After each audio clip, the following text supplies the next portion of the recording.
Oi, gente, sejam bem-vindos ao canal Afinal, o que somos nós? Hoje a gente vai conhecer a história da Raquel, que foi atropelada por uma moto, bateu fortemente com a cabeça no asfalto e teve uma EQM. Ora ela se percebia dentro do próprio corpo e ora ela se percebia fora dele, observando o seu corpo fazendo alguma coisa.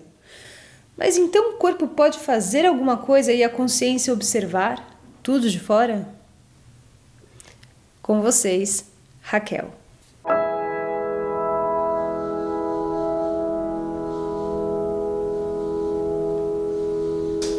Bom dia, Raquel. Nós estamos aqui para ouvir sua história. Eu gostaria que você se apresentasse e contasse o que aconteceu com você. Bom dia, eu sou a Raquel. Eu, além de publicitária, eu sou atriz, mas eu quero ser só atriz. Estou caminhando para lá. E o que aconteceu comigo foi que eu sofri um acidente há 5 meses e eu fui atropelada por uma moto. Eu estava saindo do Museu da Imagem e do Som, ali na Avenida Europa, e eu fui atropelada por uma moto. E dizem que foi uma velocidade muito alta, assim, entre 60 e 70 km por hora, que ele me atingiu na perna, e daí eu voei, caí no chão, do lado esquerdo, e com a cabeça, a primeira parte que caiu no asfalto foi a minha cabeça. Isso porque uma menina que me salvou, que me contou tudo isso, porque até então o meu tombo, o meu cérebro parece que apagou. E daí eu voltei de novo a enxergar as coisas depois que eu tinha caído, então eu não vi minha queda. Mas assim, voltei meio sem consciência também, né? Porque você acaba batendo a cabeça primeiro que o corpo, e aí eu acho que deu ali um trauma grande. Você estava meio atordoada. Sim, exatamente. Mas ainda no local você ainda no deu local. Por si. Sim, depois que eu caí. E aí a menina que estava no ponto de ônibus viu tudo isso, falou que foi um barulho muito forte, e ela disse que quando eu tinha caído, eu estava querendo me levantar. Então aí ela foi e veio correndo até a mim, para não deixar com que eu levantasse, para me acalmar. Porque também o sinal do outro lado da avenida estava para abrir, porque até então eu tinha atravessado no sinal fechado.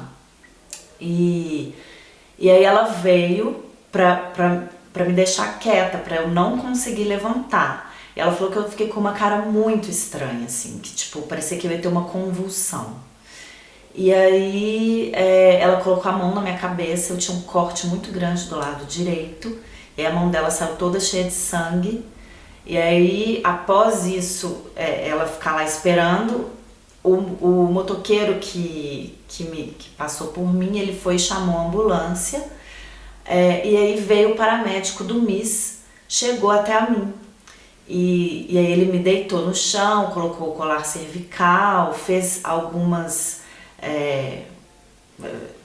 uma análise no meu corpo para ver se estava tudo bem, se eu poderia ficar sentada, e eles me falaram que eu sentei. Você não tem lembrança disso, então? Pouquíssimo, assim, flashes. Nebuloso. Super nebuloso e até um pouco confuso. E isso que eu tô te contando é tudo baseado no que essa menina me falou. E aí antes deles me assentarem, eu tive a sensação não, pra mim era nítido, eu estava em pé, do lado deles, olhando pro meu corpo. E assim, eu não pensava em nada, assim, pra mim não tinha barulho, não tinha cheiro, não tinha angústia, não tinha nada que me atrapalhasse, assim, eu estava muito plena. Parecia que ali era uma coisa maravilhosa que estava acontecendo comigo. E eu olhava pro meu corpo, e ao mesmo tempo eu voltava pro corpo e olhava pro paramédico. Então eu tinha essas duas visões, assim, essas duas, como que eu posso dizer, a forma como eu enxergava ali era o meu corpo e o paramédico. E isso fazia e alternava. Alternava. Mais de uma vez isso aconteceu. Mais de uma vez. E aí até então eles me colocaram sentada, isso eu lembro um pouco de ficar sentada, e eles queriam me tirar do asfalto, porque até então o trânsito parou, teve um carro de polícia civil que ajudou a parar o trânsito, E assim, o tempo disso, até o tempo que a ambulância chegou, foram 10 minutos. E aí depois quando eles me assentaram, eles me levantaram e eu fui para uma loja de Jeep que tem em frente ao MIS, que eles me ajudaram disponibilizando uma cadeira.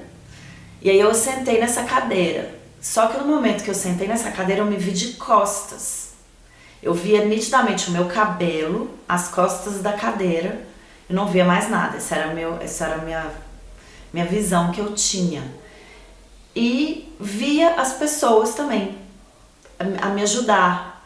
Elas ficavam em pé me ajudando e eu me via de costas e me via de frente também. Era muito confuso isso. E aí elas falaram, a gente precisa do seu celular porque a gente precisa ligar para alguém. Eu não conseguia falar o meu nome, eu não conseguia falar da onde eu vinha, eu não conseguia falar quais as pessoas que eu tinha perto de mim, da minha família. E isso eles foram tentando puxar cada vez mais.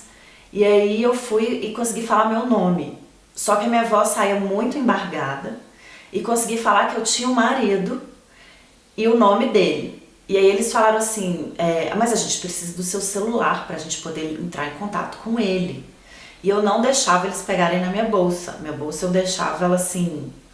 Eu agarrava aquela bolsa e não deixava ninguém pegar dentro dela. Aí você já estava consciente, então. Sim, mas eu não lembro disso. Essa história é contada para você, então? É contada para mim. Da bolsa, do celular, das perguntas? Exatamente. Eu não lembro de responder nada.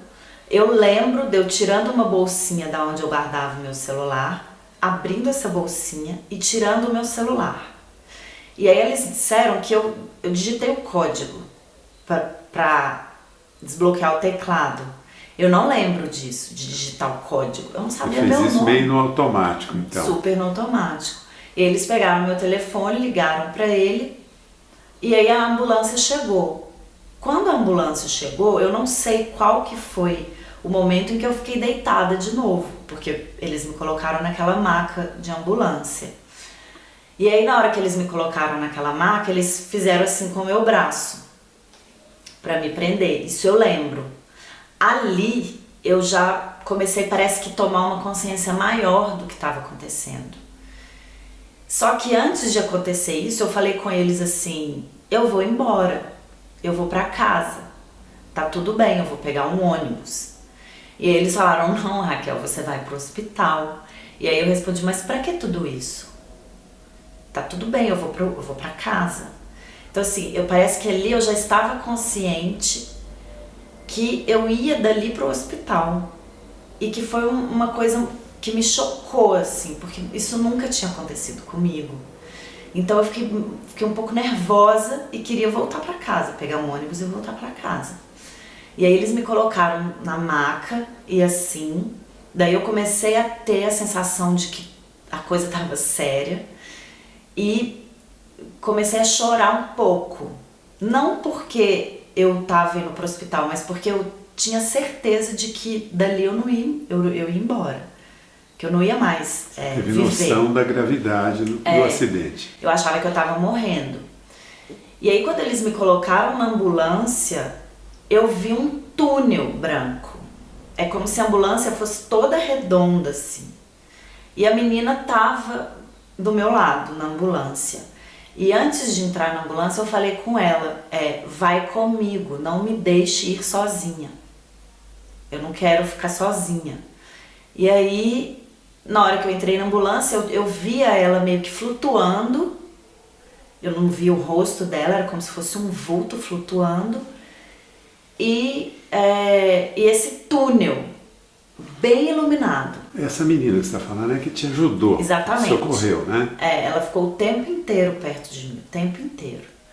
E aí eu lembro também de um menino, quando eu vou contando eu vou lembrando, assim, então vai um contar não linear, mas assim, tinha um menino do cabelo encaracoladinho, louro, e ele falou com ela, vai você na ambulância porque você é mulher e é melhor pra ela. E eu lembro desse menino indo embora e pra mim parecia que era tipo um anjo. Não sei também se eu tava confusa. E aí, na verdade, esse menino existiu. Ela me contou que ele tava lá, mas eu olhava pra ele e me parecia um anjo, porque eu acho que eu tava com essa noção de que eu tava indo embora. E aí, na hora que eu entrei na ambulância, que eu vi esse túnel, daí eu comecei a chorar, mesmo. Porque ali eu vi que eu não ia dar tempo de despedir de ninguém e que eu tava indo embora. E eu não chorei de tristeza, assim, tipo, eu tô morrendo.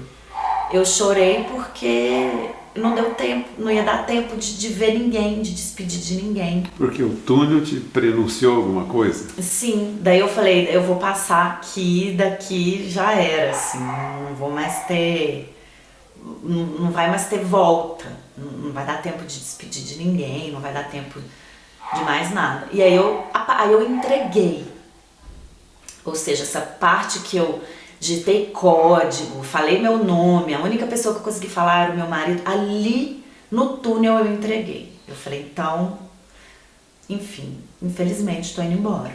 E fechei o olho, entreguei mesmo, assim.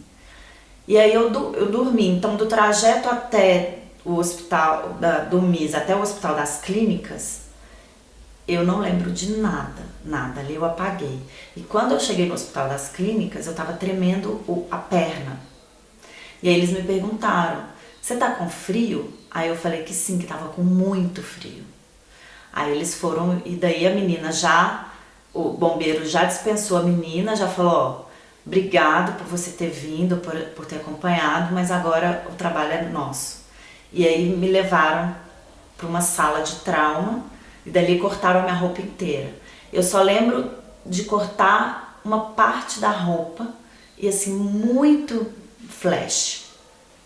E aí depois que cortou a roupa, eu fui pro setor de trauma, e aí eu lembro deles colocarem uma luz muito forte no meu olho, e aquilo assim, eu tava muito grogue.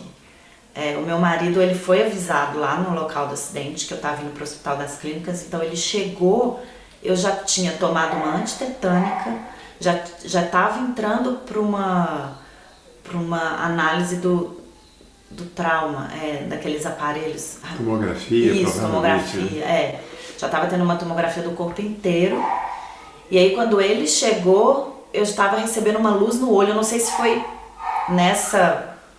nesse tempo. Eu sei que eu recebi uma luz muito forte e eu não conseguia fechar o olho nem abrir, eu ficava olhando aquela luz. E aí até então eu via muitos médicos dentro daquela sala.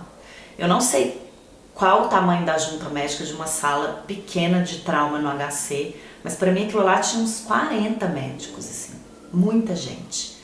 E eles ficavam andando para lá e para cá, eu olhava aquilo, e aí eles vieram me perguntar sobre uma caneta, falaram, Raquel, o que é isso? E eu falava blá blá blá blá, não tinha como falar. Mas eu sabia que eu estava querendo falar caneta, e não conseguia, estava ouvindo uma outra forma de falar aquilo. E aí eles pararam um pouquinho, depois eles chegaram de novo com a tampa da caneta e falaram, isso aqui é o quê? Aí eu não conseguia falar. E aí eu comecei a falar pro médico que eu tava sabendo que aquilo que ele tava me mostrando era uma caneta, uma tampa de caneta, só que Você conseguiu explicar? eu consegui explicar, só que todo falando assim. E aí ele parou e falou, Raquel, você tá falando árabe. E aí nessa hora eu comecei meio que xingar ele, meio que rir. Assim, que árabe, o quê? Você tá louco? Eu tô falando a minha língua, eu sei que não tá escutando, mas eu também tô escutando uma coisa estranha, enfim. E aí eu fiquei lá na sala de trauma por um tempo e eles iam medindo, né, a pressão e tudo mais. Eu era a única pessoa que estava na sala de trauma sendo ligada a aparelhos, porque as pessoas que chegavam lá chegavam muito mal. Tinha uma menina que estava do meu lado que morreu e eu meio que via se ela estava entubada e é meio estranho, né? Só que ali eu não estava achando nada estranho. Eu estava entregue totalmente àquele momento. E eu estava entregue a minuto do que podia acontecer comigo. E eu não estava entendendo muito por que eu estava fazendo ali, já que eu tinha morrido. Esse era o seu raciocínio Pra mim era esse naquela hora, né? raciocínio. É, tipo, mas o que eu tô fazendo aqui no hospital? Se eu já morri, ou se eu já estive lá e agora eu tô aqui. Bom, mas já que eu tô aqui, vamos viver isso que temos pra viver, né? Então a coisa que eu mais gostava de estar ali no setor de trauma era fazer xixi na fralda. Porque as pessoas até acham engraçado eu contar isso, porque assim, você vive minuto a minuto. Ali você tem a total sensação da sua presença no mundo. Então assim, coisas que você acha que vai te deixar angustiado, estressado, que vai te deixar deprimido, assim, qualquer sentimento que te faça sentir menor ou maior, ou não existe ali. Pra mim era isso. A única coisa que eu acho que existia ali era o meu corpo. E se eu tô ali com o meu corpo e com a minha mente, não tenho tempo de ficar questionando, pensando, sabe? Ali eu tava vivendo de verdade, por incrível que pareça, fazendo xixi na fralda. Então assim, você não precisa de luxo, não precisa tá viajando para os melhores lugares, você não precisa tá tomando o vinho mais caro, você só precisa estar fazendo xixi na fralda, sabe assim? Era mais ou menos o que eu sentia ali naquele momento. E quando eu fui pra UTI, eu fiquei um dia na UTI porque o meu coágulo se dissolveu. O médico até então tinha falado com meu marido que mandou ele assinar um monte de termo, assim. Nós vamos abrir a cabeça dela para achar onde está o coágulo. Ela vai ficar 15 dias ou mais na UTI, e aqui no hospital ela fica uns 30 dias.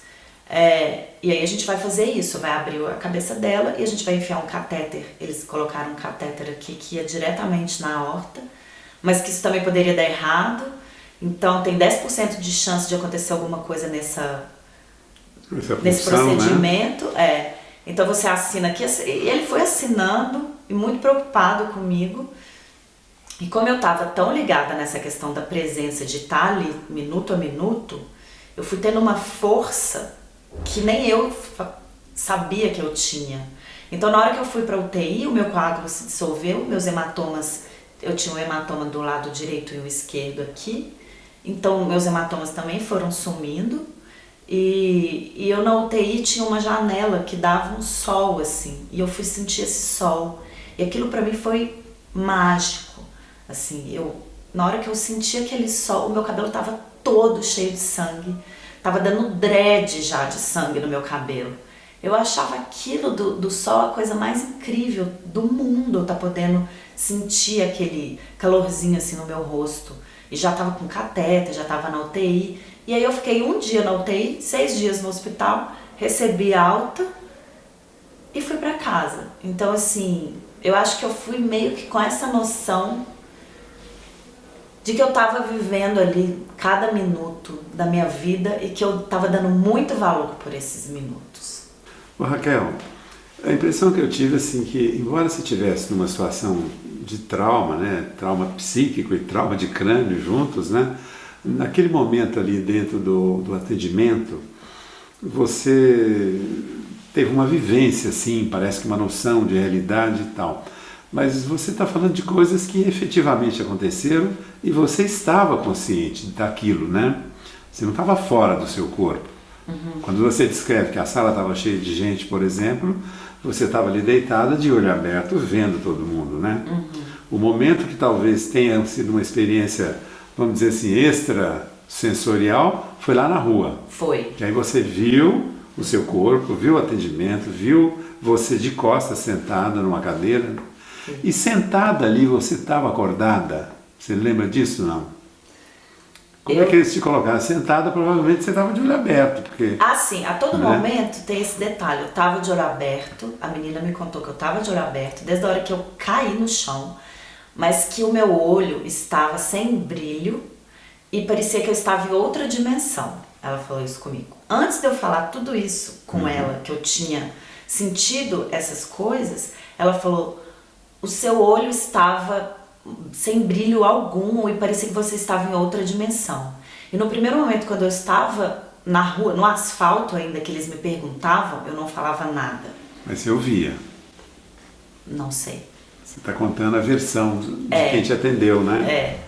Tá. Então, assim, eles ficaram até achando que eu era estrangeira, porque as pessoas me perguntavam. Você tentava falar. E eu não falava. Não, eu não falava. Eu ficava de olho aberto olhando para a pessoa. Como... O que está bem de acordo com o trauma grave que você teve, né? Porque você perde a palavra e essa coisa de falar enrolado também é bem conhecida no trauma de crânio, né? É surpreendente que você estivesse de alguma forma meio consciente, porque com a pancada desse nível, sem defesa nenhuma, em geral, a contusão, o hematoma, as pessoas vão perder a consciência. Está meio confuso para mim. Assim. O que eu tô, como eu sei da história dela, eu achava importante você contar o que você soube separado do que te contaram, para ficar claro que você caiu, que você se viu sendo levantada do asfalto, estando fora do corpo, né? Que você se viu de costas. Você disse que você, quando você voltou para o corpo, você estava tirando o telefone no meio da ação, ou seja, é como se tivesse uma visão fora, mas ao mesmo tempo um controle do corpo simultâneo. Está executando uma ação. O que eu acho que está confuso. Isso aconteceu, isso que ele está falando? É desse jeito mesmo? Eu estava me olhando de costas, de repente eu já estava de frente, já abrindo. Mas eu já estava de frente, como assim? Eu já estava em mim. Sim, mas você já... Não é que você voltou e aí resolveu abrir? Não. Você contou que você, quando voltou, você já estava abrindo. Então, eu acho que tem uma coisa aí muito interessante que não ficou clara. Não ficou, não. Raquel, nós falamos do momento do pronto-socorro, mas eu gostaria de voltar um pouco, lá na hora do acidente. Você bateu a cabeça e não perdeu a consciência? Não. Não. Então você disse que não viu direito o que aconteceu, porque foi muito abrupto, né? Mas o batido da cabeça não fez você perder a consciência imediato? Não. E quando você diz que de repente você se viu, esse outro que era o seu corpo estava desacordado ou não?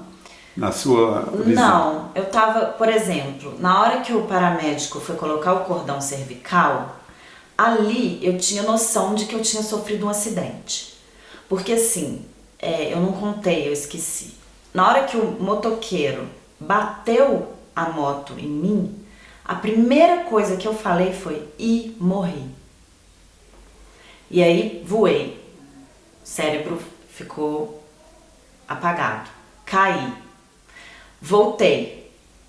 Vi o asfalto. Eu tive a visão de que eu estava caída, assim, vendo aqui o asfalto e os carros. Aí, na hora que o paramédico veio colocar o cordão, o colar, eu já estava sabendo que eu tinha sofrido um acidente. E que aquilo tinha acontecido alguma coisa. E aí, na hora que ele estava colocando e eu estava vendo ele pela minha ótica por cima, de repente, eu estava vendo em pé, olhando o meu corpo. Deitado no chão. E ele lá trabalhando, fazendo a mesma coisa que ele estava fazendo comigo ali, comigo vendo ele de frente. De repente eu estava vendo ele fazendo a mesma coisa, só que eu em pé. E eu não voei, eu fiquei em pé. Era como se eu estivesse ali junto com as pessoas. Assistindo a cena. Exatamente. Então, ali... mas tem um ponto aí que me deixou curioso. Ali naquela hora do colar, você, no seu corpo, estava consciente que estava sendo colocado o colar ou não? Você está dizendo isso porque você de pé observou a cena. Você estava também consciente. Eu via ele agachado, de joelhos, né, tipo, colocando, e eu lá olhando assim, para cima, olhando para ele. Eu não lembro da cara dele, eu não, se eu encontrar com ele hoje eu não sei quem é, mas eu sei que tava aquela pessoa colocando algo em mim. E você fica meio preso, né? Porque eu não lembro, assim, mas eu senti que eu fiquei meio... Quer dizer, havia consciência ali naquele corpo caído. Havia. Mas ao mesmo tempo você tinha essa outra visão. Tinha essa outra visão. E essa outra visão era muito calma. Era muito assim... Você não ficou assustada? Não. Não pensou em morte? Não. Naquela hora não? Não, era uma coisa plena. É como se a morte, eu acho, eu acredito nisso, é como se a morte fosse uma coisa muito boa e muito satisfatória, assim, porque você fica pleno. É como se o nada fosse tudo pra mim, sabe assim? Eu não tenho nenhum sentido, eu tenho a visão somente, mas assim, eu não tenho dor, porque provavelmente a minha cabeça estava doendo ali, mas eu não senti dor. Então ali pra mim foi uma coisa de plenitude. Da mesma forma, quando eu fui pra cadeira, eu tava com as pessoas me falando coisas, me perguntando e pedindo o meu celular, pedindo informações, e eu tava ouvindo aquilo, mas eu tava de fora. Também. Eu tava de fora vendo o meu corpo, e aí no meio, na hora que eu voltei pro meu corpo, eu já tava fazendo a ação de pegar o celular. Ou seja, tinha alguém falando, pega o seu celular, a gente precisa avisar o seu marido, a gente precisa falar com ele para onde você tá indo, é importante ele saber que você tá bem, sei lá, isso eu tô chutando. E nesse momento você perdeu a visão de terceira pessoa, você já começou a tirar e você tá vendo você mesma. Tô vendo a minha bolsinha daqui, né? Desse corpo, vamos dizer assim. Desse corpo. Aquela cena desapareceu. Mas quando você voltou para o corpo, você já estava se vendo no meio dessa cena. É como se essa cena tivesse começado de você tirar o telefone da bolsa enquanto você ainda não estava no corpo. Sim. É isso? Eu não entendi ela falar isso não. Eu tinha consciência, por exemplo, eu estava lá sentada na cadeira, as pessoas me falando coisas, é como se a gente estivesse aqui, você me falando coisas. E aí, você fala assim comigo, pega o seu celular.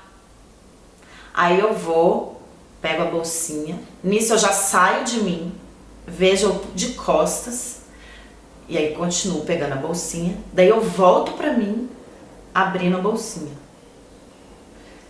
Muito rápido. Você chegou a ver a cena de você começando a abrir a bolsa? Não, a pegar a bolsinha não. Isso eu não lembro.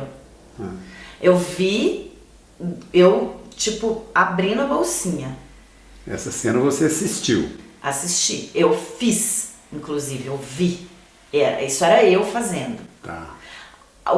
O momento em que eu fui pegar a bolsinha, eu já tava me olhando de costas, só que eu não via. A bolsinha ou o celular? É a bolsinha que tava o celular. Entendi.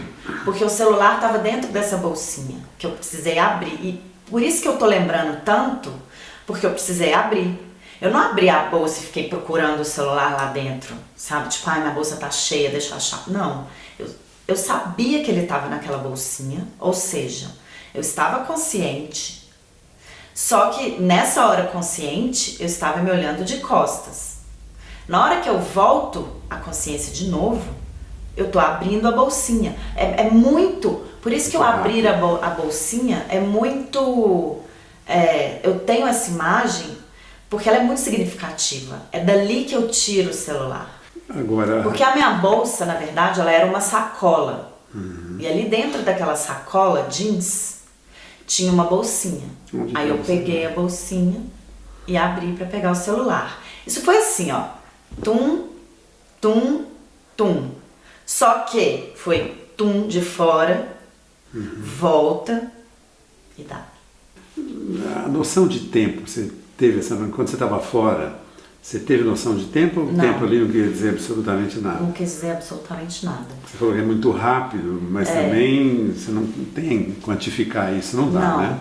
Não, a minha dúvida, sempre desde a infância, era quando eu via assim, filmes, coisas assim, a pessoa saiu do corpo e foi parar na sala, na copa de alguém, ou na sala de visitas. Como que é esse trajeto? Como que é feito? O que ela vê na hora que ela sai para poder ir lá na sala de visitas de alguém? Você não teve nada disso. Então, é uma coisa de piscar o olho. É muito fugaz, né? Muito. E eu entendi também que talvez isso tenha acontecido mais de uma vez. Você está lá no corpo e está fora do corpo. Eu acho.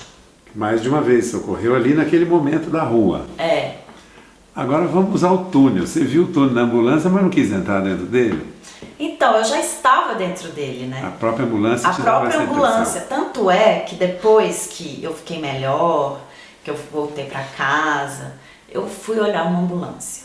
Eu falei, eu quero ver como é uma ambulância por dentro. Porque eu nunca estive dentro de uma ambulância, nem doente, nem acompanhando alguém. E aí eu parei em frente a um hospital que tem perto da minha casa e por coincidência tinha uma ambulância parada ali abrindo a porta para tirar alguém. Eu parei e fiquei olhando aquela ambulância. Eu falei, meu Deus, olha quanta coisa tem dentro de uma ambulância. A minha não tinha nada. Ela só tinha coisa branca, só. E uma menina que flutuava, só. A minha ambulância não tinha cadeirinha, não tinha nada. Não tinha aparelho, não era pequenininha, nada. Ela era grande, um túnel grande assim. E aí eu tive noção que eu estava dentro da ambulância na hora que o bombeiro chegou e bateu a porta. Foi a primeira vez que eu escutei um barulho, que foi pá, a porta da ambulância fechando. Porque ele chegou e falou, Raquel, estamos indo para o hospital, e fechou a porta. Ali eu falei, opa, eu tô numa ambulância, mas ao mesmo tempo eu estava num túnel. E como eu estava bem confusa de tudo que eu estava pensando, eu apaguei. Aí eu falei, bom, então Aí, tiver que ser, vai nesse ser. momento que você apagou, você não tem lembrança de nada. Nada. Aí apagou mesmo até chegar no hospital.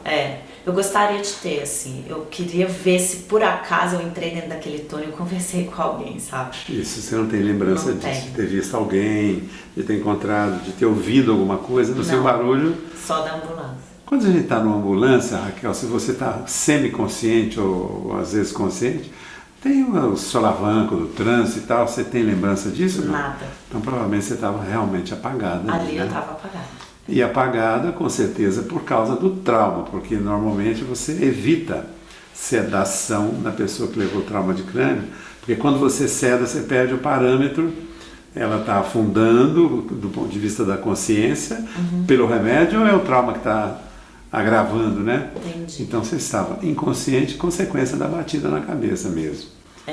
E lá dentro do hospital, as pessoas 40 que você viu eram pessoas reais.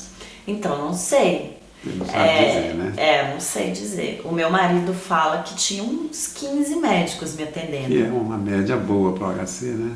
Mas e você os viu da maca, não de um outro lugar. Não, ali eu não tive aqui. Não teve mais aquilo, né? Não, ali eu tive impressões de pessoas que andavam à noite ali, porque o turno diminui, né, quando chega à noite. E eu via escuro, o meu marido falou que não ficava escuro. Parecia que eu estava numa sala escura. Ele falou, não, você estava com uma... Ali as luzes apagam uma parte, nada fica muito escuro. E aí eu via que eu estava no escuro e que tinha algumas pessoas andando ali. Mas aí eu não sei se isso é algo espírito, algo... Não sei também. Você comentou que você acha...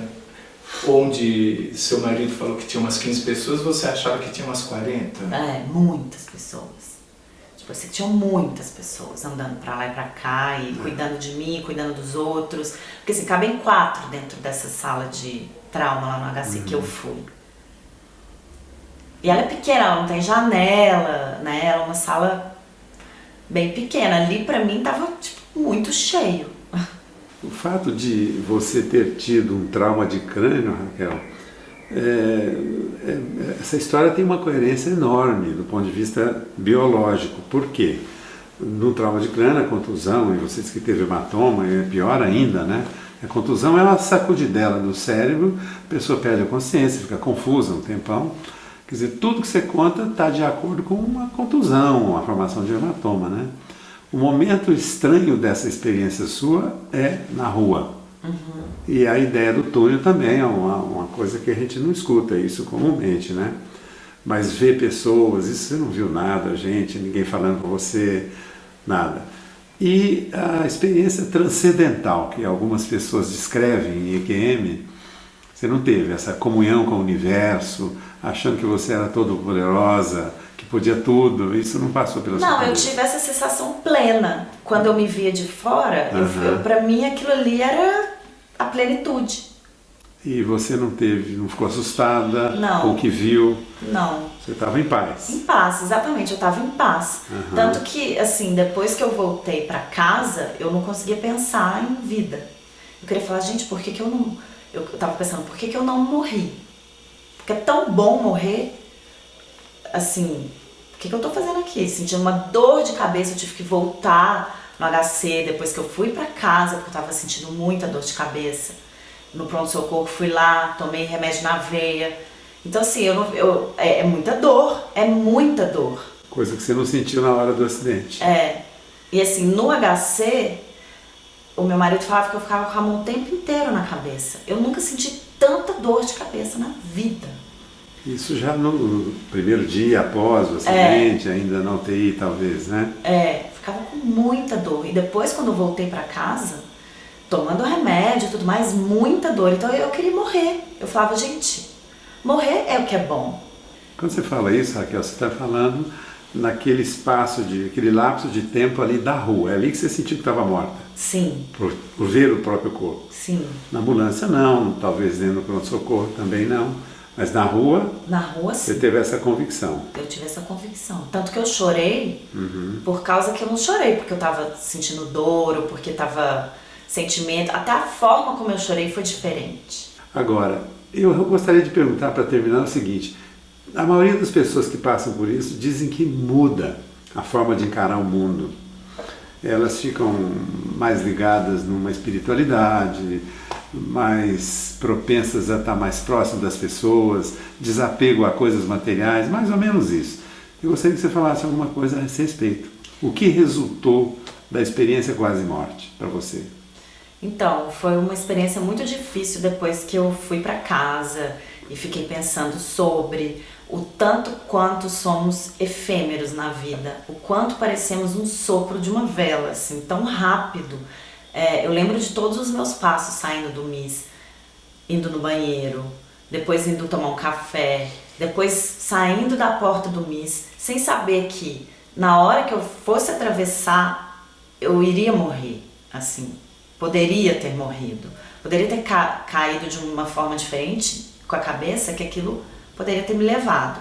Então, depois que eu fiquei pensando tudo isso nessa passagem tão rápida em que nós, seres humanos, estamos sofrendo todos os dias em relação a isso, eu virei budista.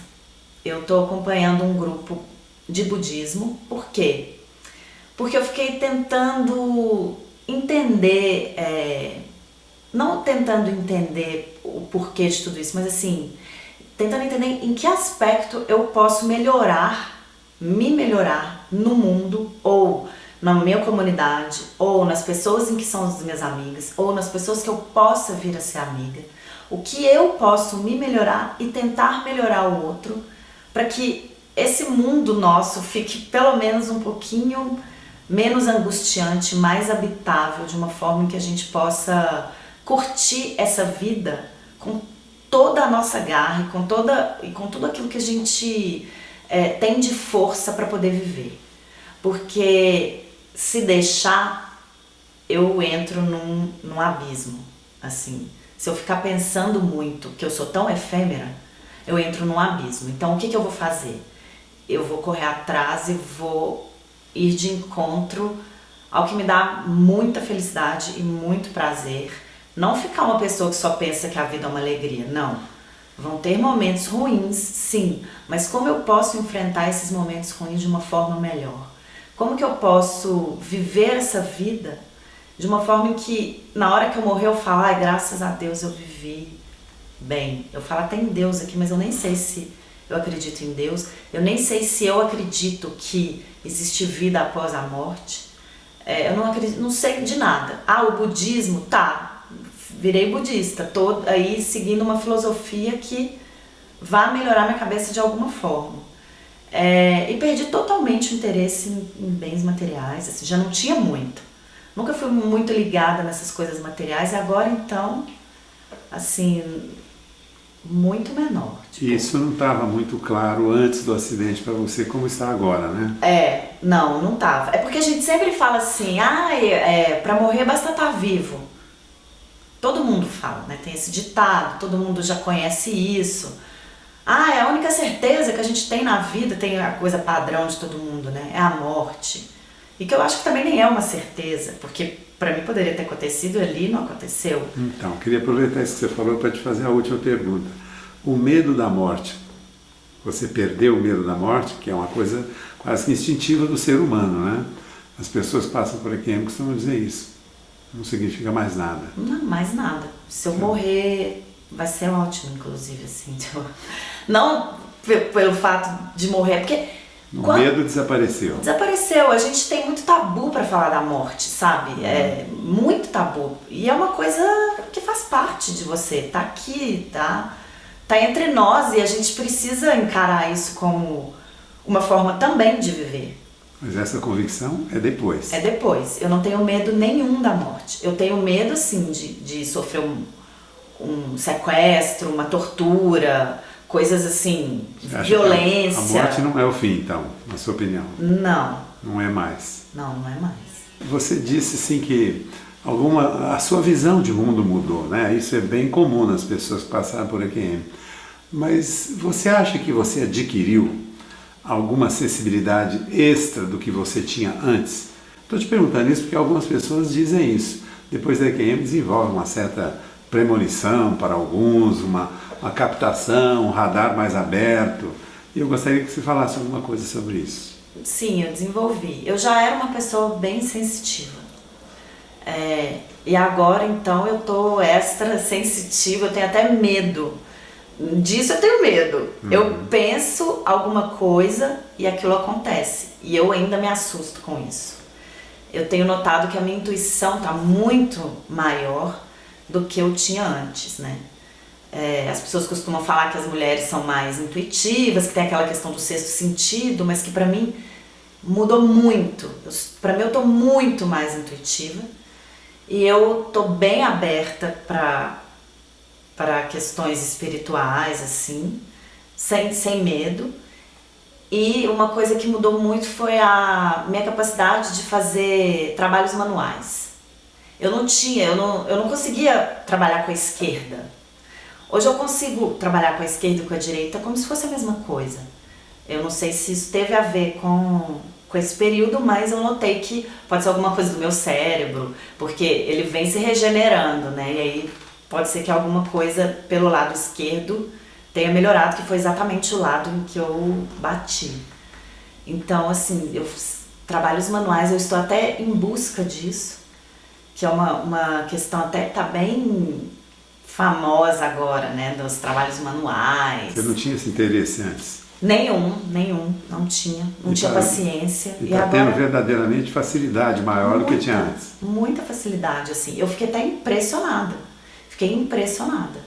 Eu falei, nossa, então eu tenho que procurar usufruir melhor disso. A questão que eu te falei, como eu posso ser melhor e melhor para o outro, talvez eu possa fazer um trabalho manual que melhore a vida de alguém. Então isso faz me sentir mais alegre. A Raquel disse, é como se o nada fosse tudo. Isso tem muito a ver com as EQMs e é poético. Muito obrigada, Raquel. Se você gostou, por favor, compartilhe esse vídeo, divulgue para os amigos, se inscreva no nosso canal, dê muitos likes, faça comentários. E se você tem alguma dúvida ou passou por uma EQM e quer compartilhar essa história com o mundo, por favor, nos escreva. O nosso e-mail é afinal.oquisomosnós@gmail.com. Muito obrigada pela sua companhia. Essa busca é de todos nós.